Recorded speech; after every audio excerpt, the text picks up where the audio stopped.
ஆதியாகமம் 29ஆம் அதிகாரத்தை எடுத்துக்கொள்ளுங்கள். ஆதியாகமம் 29ஆம் அதிகாரத்தில் 13வது வசனத்தை வாசிக்கலாமா? ஆதியாகமம் 29ஆம் அதிகாரம் 13வது வசனத்தை எல்லாரும் சேர்ந்து நம்ம வாசிக்க போகிறோம். 29:13. லாபான் தன் சகோதரியின் குமாரனாகிய யாக்கோபுடைய செய்தியை கேட்டபோது அவனுக்கு எதிர்கொண்டு ஓடி அவனை கட்டி கொண்டு முத்தம் செய்து தன் வீட்டிற்கு அழைத்து கொண்டு போனான். அவன் தன் காரியங்களை எல்லாம் விவரமாய் லாபானுக்கு சொன்னான். அப்பொழுது லாபான், நீ என் எலும்பின் எலும்பும் என் மாம்சத்தின் மாம்சமும் என்றான். 1 மாதம் வரைக்கும் யாக்கோபு அவனிடத்தில் தங்கினான். ஹலோ, நன்றாக கவனிங்கள். இந்த சம்பவம் நமக்கு எல்லாருக்குமே தெரியும். அப்படின்னா இந்த யாக்கோபு தன்னுடைய சகோதரனுக்கு பயந்து தன்னுடைய வீட்டை விட்டு இப்போ எங்கே வர்றாரு அப்படின்னா தன்னுடைய மாமனாருடைய வீட்டுக்கு வர்றாரு. அவங்க அம்மா அப்பா ஈசாக்கு ரெபேக்கான்னு சொல்கிறாங்க, யாக்கோபை பார்த்து சொல்கிறாங்க, உங்கள் சகோதரன் உன் மேலே ரொம்ப கோபமாக இருக்கான், அவன் என்னைக்கு உன்னை கொல்லுவான் அப்படின்னு தெரியாது, அதனால ஒன்று பண்ணு, உங்கள் 2 பேரையும் ஒரே நாளில் நான் இழக்கிறத விட நீ போய் எங்கேயாவது போய் உங்கள் மாமனாருடைய வீட்டில் போய் ஒளிஞ்சுக்கோ அப்படின்னு சொல்லி அவனை அனுப்பி விடுறாங்க. இவன் தூரத்தில் வருகிற செய்தியை கேட்ட உடனே லாபானுடைய இருதயம் அப்படியே பொங்குது. யாருக்காக? தன்னுடைய சகோதரனுடைய பையன். ஓடி போய் அவனை கட்டி பிடிச்சி அவனை முத்தம் கொடுத்து அவனை தன்னுடைய வீட்டுக்குள்ளே கொண்டு வந்து உட்கார வச்சு சாப்பிட வச்சு, அவ்வளோதான். அவன் லாபான் யாக்கோபை என்ன சொல்கிறாரு? நீ என் எலும்பின் எலும்பும் என் மாம்சத்தின். இது எங்க ஞாபகம் இருக்கா உங்களுக்கு? எங்க யார் சொன்ன டயலாக் இது யார் சொன்ன டயலாக்? ஸ்ட்ரெயிட்டா ஆதாமுக்கே போயிட்டார் அவரு. ஆபிரகாம் ஈசாக்கெல்லாம் போடல, ஸ்ட்ரெயிட்டா அங்கவே ஆதாம் தானே சொல்லி என் எலும்பின் எலும்பும் என் மாம்சத்தில் மாம்சமா இருக்கிறார் அப்படின்னு சொல்லி ஏவாள் அப்படின்னு பேர் வைப்பார்ல, அவ்வளோ தொட்டுட்டாரு. அப்படின்னா இருதயத்தை தொட்டுட்டாரு. அவ்வளோதான். அப்பா சே, நம்ம மாமாவா இவ்வளோ பாசமா என் மேல. நான் சொல்றேன், யாக்கோபு அப்படி 100% நம்பிட்டாரு. அவ்வளவுதான். யார் இந்த உலகத்தில் இருக்கிற யார் மாறினாலும் எங்க மாமா மட்டும் என்ன பண்ண மாட்டாரு? என் மாமா மாற மாட்டாரு. என் மாமா என்னை கட்டி பிடிச்சிட்டாரு. என் மாமா என்னை என்ன சொன்னார் தெரியுமா? நீ என் புள்ளடா, நீ என் எலும்பின் எலும்புடா, என் மாம்சத்தின் மாம்சம், உன்னை விட மாட்டான் அப்படின்னு. நாட்கள் தாண்டிடுச்சு. அதுக்கப்புறம் நடந்ததான் உங்களுக்கு தெரியுமே. இப்போ நீங்க 31ஆம் அதிகாரத்துக்கு வாங்க. 31ஆம் அதிகாரத்தில் 31ஆம் அதிகாரம் 41வது வசனத்தை வாசிக்கலாமா? 41 நீங்கள் 40வது வசனத்தில் கூட வாசிக்கலாம். பகலிலே வெயிலிலும் இரவிலே குளிரும் என்னை பட்சித்தது, நித்திரை என் கண்களுக்கு தூரமாய் இருந்தது, இவ்விதமாய் பாடுபட்டேன். இந்த 20 வருஷ காலம் உம்முடைய வீட்டில் இருந்தேன். 14 வருஷம் உம்முடைய 2 குமாரத்திகளுக்காகவும் 6 வருஷம் உம்முடைய மந்தைக்காகவும் உம்மிடத்தில் சேவித்தேன். 10 முறை என் சம்பளத்தை மாற்றினேன். என் பிதாவாகிய தேவனாகிய ஆபிரகாமின் தேவனும் ஈசாக்கின் பயபக்திக்குரியவரும் என்னோடு இராமற் போனால் நீர் இப்பொழுது என்னை வெறுமையாய் விட்டிருப்பீர். தேவன் என் சிறுமையும் என் கையின் பிரயாசத்தையும் பார்த்து நேற்று ராத்திரி உம்மை கடிந்து கொண்டார் என்று சொன்னான். அல்லேலூயா. இப்ப ஃபர்ஸ்ட் என்ன வசனம் வாசிச்சோம்? நீ என் எலும்பின் எலும்பு, நீ என் மாம்சத்தின் மாம்சம் அப்படின்னு சொல்லிட்டு கட்டி பிடிச்சி முத்தம் கொடுத்து வீட்டில் உட்கார வச்ச மாமா 10 முறை சம்பளத்தை ஏமாத்தினாரமா. 16 வருஷம் தன்னுடைய 2 மகள்களையும் கல்யாணம் பண்ணி கொடுக்கறதுக்கு 16 வருஷம் வேலை வாங்கியிருக்கிறாரு. 16 வருஷம் சொல்றான். 16 ஆண்டு 20 வருஷம் உங்க கூட இருந்தேன்.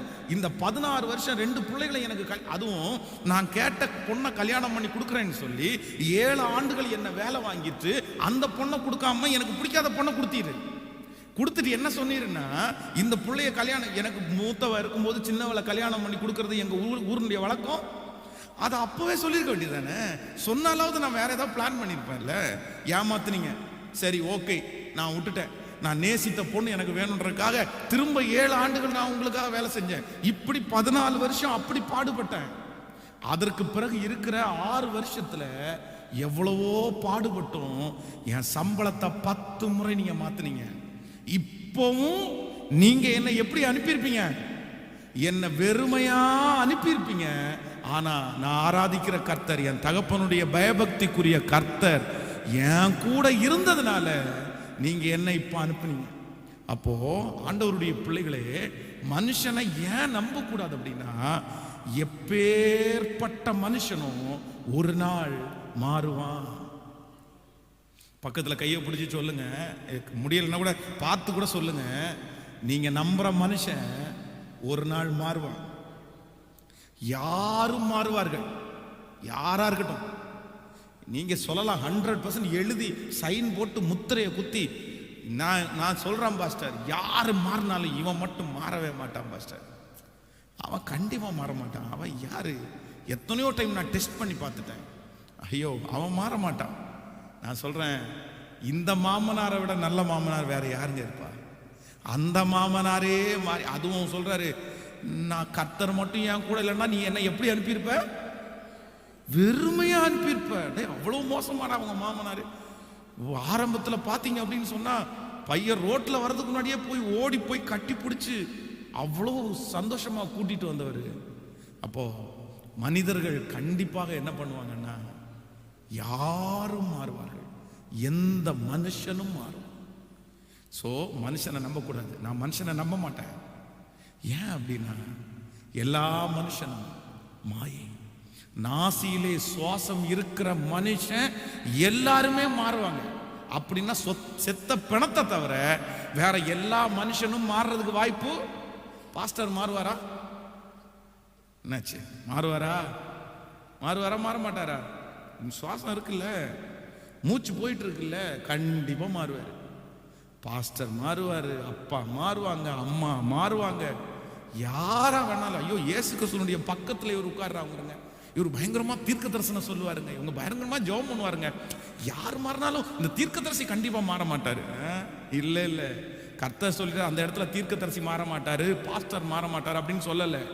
நாசியிலே சுவாசம் உள்ள எல்லா மனிதர்களும் ஒரு நாள் மாறுவாரு. அப்ப மனுஷனை நீங்க நம்ப கூடாது. ஏன் அப்படின்னா, அவங்க ஒரு நாள் என்ன பண்ணிடுவாங்கன்னா மாறிடுவாங்க. ஆமென் சொல்லுவோம். நம்பர் 2, இரண்டாவதாக, ஒரு தேவனுடைய பிள்ளை மனுஷனை ஏன் நம்பக்கூடாது அப்படின்றதை குறித்து நீங்கள் எடுத்துக்கொள்ளலாம். 2 தீமோத்தேயு எடுத்துக்கொள்ளுங்கள். 2 தீமோத்தேயு நீங்கள் 4ஆம் அதிகாரத்திலே 2 தீமோத்தேயு 4ஆம் அதிகாரம் 15வது வசனத்தை வாசிக்க போகிறோம். 4ஆம் அதிகாரம் 15வது வசனம். எல்லாரும் எடுத்து 16வது வசனம்.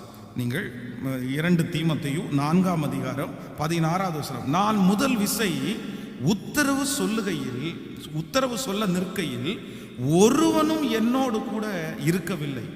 எல்லாரும் என்னை கைவிட்டார்கள். அந்த குற்றம் அவர்கள் மேல் சுமராதிருப்பாராக. கர்த்தரோ எனக்கு துணையாய் நின்று என்னாலே பிரசங்கம் நிறைவேறுவதற்காகவும் புறஜாதிகள் எல்லாரும் கேட்கிறதற்காகவும் என்னை பலப்படுத்தினார். சிங்கத்தின் வாயில் இருந்தும் நான் ரட்சிக்கப்பட்டேன். இங்கே அப்போஸ்தலனாகிய பவுல் சொல்லும்போது சொல்றாரு, நான் முதல் விசை ராஜாவுக்கு முன்பாக உத்தரவு சொல்லுகையில் ஒருவனும் எனக்கு முன்பாக நிற்கவில்லை. இந்த அப்போஸ்தலனாகிய பவுலுக்காக ஒரு விசை தன்னுடைய கண்ணை கூட பிடுங்கி கொடுக்கிறதுக்கு எப்படி இருந்தாங்க? ரெடியா இருந்தாங்க. பவுலுடைய பிரசங்கத்தை கேட்ட உடனே ஒரு கூட்ட ஜனங்கள் பவுலின் மேல பயங்கரமான அட்ராக்ஷன். இப்போ அப்படிதான், யாராவது ஒருத்தர் நல்ல பிரசங்கம் பண்ணிட்டாரு, நல்லா பாட்டு பாடிட்டாரு அப்படின்னா நிறைய பேருடைய அட்ராக்ஷன் அவங்க மேல திரும்பும். அவங்களுக்காக என்ன வேணாலும் செய்வாங்க. ஐயோ, இப்போ பாருங்களேன், நான் ஒருவேளை நான் உங்கள்கிட்ட சொல்லிட்டேன்னு வைங்களேன், இந்த மாதிரி நான் ரொம்ப கஷ்டப்படுறேன், எனக்கு இந்த மாதிரி ஏதாவது செய்ய முடியுமான்னு கேட்டால் அவ்வளோதான், நீங்கள் வேற எதையுமே யோசிக்க மாட்டீங்க. என்னவா இருந்தாலும் பரவாயில்ல கொடுத்துடலாம் அப்படின்னு எல்லாம் யோசிப்பீங்கல்ல. அந்த மாதிரி அன்னைக்கு அப்போஸ்தலனாகிய பவுலுக்காக தன்னுடைய கண்ணை புடுங்கி கொடுக்கிற அளவுக்கு கூட ஆட்கள் இருந்தாங்க. நிறைய ஃபேன்ஸ் அவருக்கு, லட்சக்கணக்கான பேர். ஏன் அப்படின்னா இவர்கள் மூலமா அற்புதம் நடந்து கொண்டே இருக்கிறது. அவர் பயங்கரமான ஒரு கமிட்டடான ஊழியக்காரர். 100 crores சொந்தக்காரராக இருந்த அந்த தேவ மனுஷன் ரொம்ப சிம்பிளா இருந்தாரு. அவர் நிறைய ஊழியம் செய்தார். அவர் எவ்வளவு கஷ்டத்தையும் பெரிய கஷ்டமா அவர் எடுக்கவே இல்லை. அதனால ஜனங்களுடைய எல்லா அட்ராக்ஷனும் அவங்க மேல திரும்பிருச்சு. அவருக்காக உயிரை கொடுக்கறது கூட ஆயத்தமா இருந்தாங்க. ஒரு பகுதிக்கு போகும்போது அவரை தூக்கி சுமந்துட்டு நம்ம மத்தியில கடவுள்கள் வந்திருக்காங்கன்னு ஜனங்கள் போற்றினாங்க. ஆனா வேதம் சொல்லுது, நான் முதல் விசை ராஜாவுக்கு முன்பாக உத்தரவு சொல்லுகையில் ஒருவனும் எனக்கு முன்பாக நிற்கவில்லை, கர்த்தரோ எனக்கு ஆதரவா இருந்தார். நம்பர் 2, இரண்டாவது, மனுஷனை ஏன் நம்பக்கூடாது அப்படின்னா, நான் சொல்றேன், எந்த மனுஷனும் ஒரு நாள் கைவிடுவான். எந்த மனுஷனும் அப்போஸ்தலனாகிய பவுலை நேசிக்கிறத விட நம்மளை நேசிக்க போறதில்லை. அதான் அந்த டைம்ல கண்ணை புடுங்கி குடுறா அப்படின்னு கேட்டா கண்ணை புடுங்கி அவங்க கையில கொடுத்துருவாங்க. எனக்கு கண்ணு வேணாம் சார், உங்களை நான் சந்தோஷப்படுத்தணும் சார், அப்படி இருந்தவங்க. ஆனா ராஜாவுக்கு முன்பாக அவங்க கையை காலை கட்டி கொண்டு போய் நின்று கொஸ்டின் மேல கொஸ்டின் கேட்கும்போது திரும்பி பார்த்தா கண்ணை புடுங்கி கொடுக்குறவன்றவன காணும். உங்களுக்காக நான் செத்துருவேன் சார் அப்படின்னு சொல்றவங்கள காணும். ஆனா யார் கூட நின்னா அப்படின்னா, கர்த்தரோ எனக்கு. அன்பு தேவ பிள்ளையே, மனுஷனை நம்பாதீங்க, மனுஷனை நம்பாதீங்க. ஏன் அப்படின்னா, அந்த மனுஷன் ஃபர்ஸ்ட் நம்பர் 1, அவங்க கண்டிப்பா ஒரு நாள் என்ன பண்ணிடுவாங்கன்னா மாறுவாங்க. யாரை நீங்க ரொம்ப நம்புறீங்களோ அந்த மனுஷன் மாறுறதுக்கு வாய்ப்பு இருக்குது. ஆனா நீங்களும் நான் ஆராதிக்கிற கர்த்தர் மட்டும் என்ன பண்ண மாட்டார்னா, அவர் நேற்றும் இன்றும் அவர் என்றும் மாறவே மாட்டார். அவர் உங்களுக்கு சொன்னதை செய்யும் அளவும் அவர் நம்மை கைவிடுவதே இல்லை. சொன்னதை நிறைவேற்றுகிற வரை மாமனார் கைவிடலாம், ஆனா கர்த்தர் கைவிடவே மாட்டார். நம்பர் 2, இரண்டாவது ஒன்றை இந்த மனதில் வைத்துக் கொள்ளுங்கள். நீங்க ஏன் மனுஷனை நம்ப கூடாது அப்படின்னா, மனுஷன் ஒரு நாள் நம்ம என்ன பண்ணுவோம் அப்படின்னா, அவங்களுக்கு ஆபத்தான சூழ்நிலை வரும்போது அவங்க தப்பிக்கிறதுக்காக நினைப்பாங்களே தவிர நம்மை பற்றி யாருமே என்ன பண்ண மாட்டாங்கன்னா யோசிக்கவே மாட்டாங்க. அதான் தன்னுடைய வீட்டை விட்டு அவர் தான் எனக்கு முக்கியம்னு சொல்லி அப்பாவை அம்மாவை உதறி தள்ளி விட்டு தன் நேசித்த பையனை தேடி ஒரு பொண்ணு வருது. ஆனால் காலகட்டத்தில் 2 பேருக்குள்ளேயும் பயங்கரமான ஒரு சண்டை, வாக்குவாதம் வருகிறது.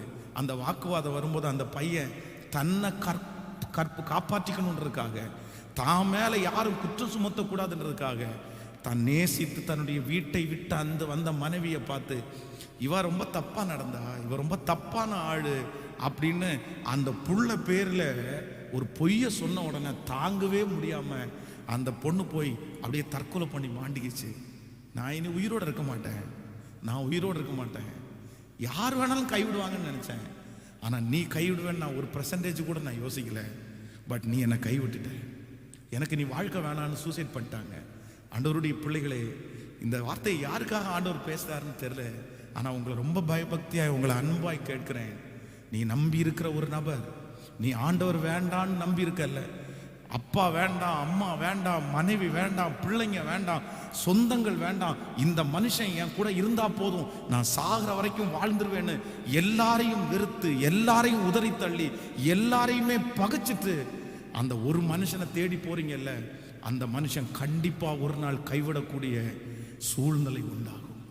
நாசியிலே சுவாசம் இருக்கிற எந்த மனுஷனும் நம்மளை என்ன பண்ணுவோம் அப்படின்னா ஒரு நாள் கைவிடுவான். ஆனா இயேசு என்னை கைவிடவே மாட்டான். எத்தனை பேர் நம்புறீங்க?